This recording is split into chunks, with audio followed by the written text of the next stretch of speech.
I'm proud to be part of an organization that values science and respects the health of patients and the environment.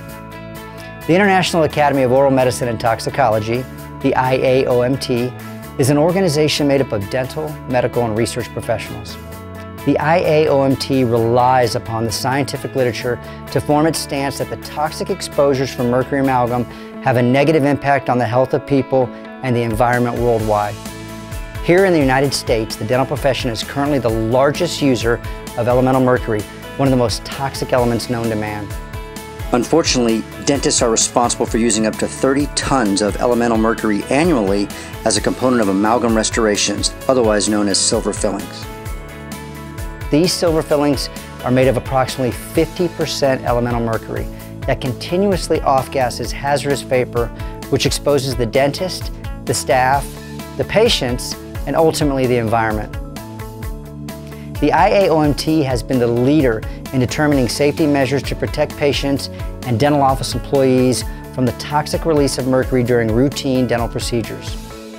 Additionally, our members do not place mercury fillings, and for those patients who do have amalgam fillings, we utilize every safety precaution available to protect them when these fillings have reached their end of life and it makes sense to remove them. For 30 years, the IAOMT has actively petitioned local, state, and federal governments about the dangers of mercury use in dentistry. The United Nations Environment Program reports that 10% of global mercury usage is for amalgam restorations. This results in up to 340 tons of dental mercury being released into the global environment each year. The EPA estimates that 1 in 6 children born in the United States have mercury levels high enough to produce neurological damage.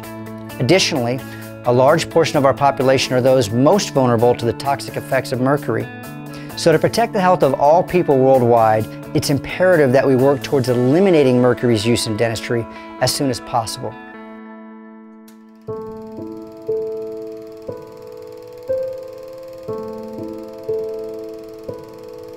In the 1950s, Chiso Fertilizer Company had begun to dump its toxic wastewater containing methylmercury, a byproduct of the fertilizer manufacturing process, into Minamata Bay.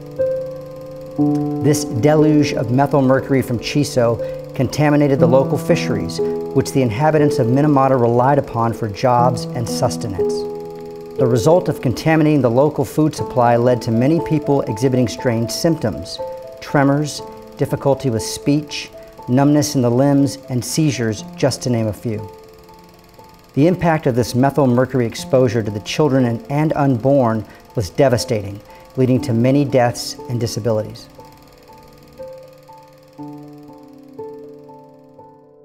In October of 2013, the governments of the world united in their efforts to reduce the amount of mercury released into the environment by signing on to the Minamata Treaty on Mercury.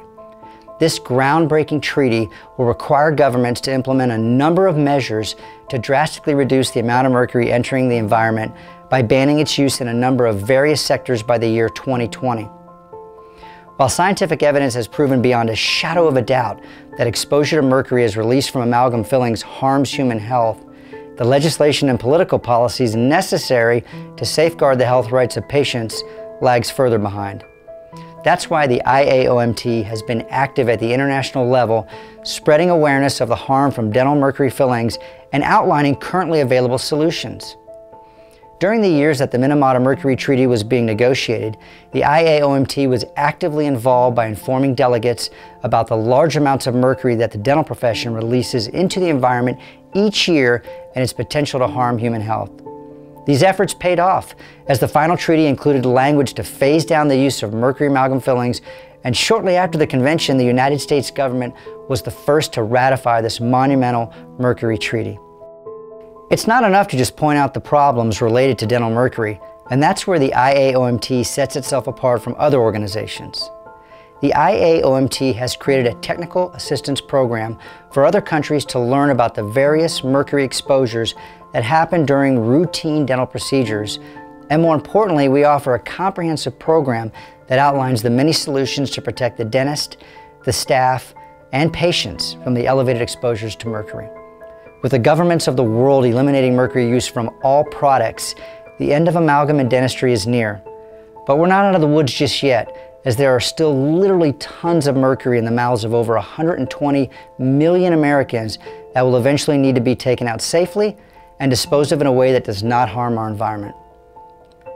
Because the IAOMT continually updates its safety protocols to reflect the most current science on the matter, I can rest assured knowing that the organization not only has my best interests at heart, but also those of my patients and the environment. To learn more about the International Academy of Oral Medicine and Toxicology, please visit our website, IAOMT.org.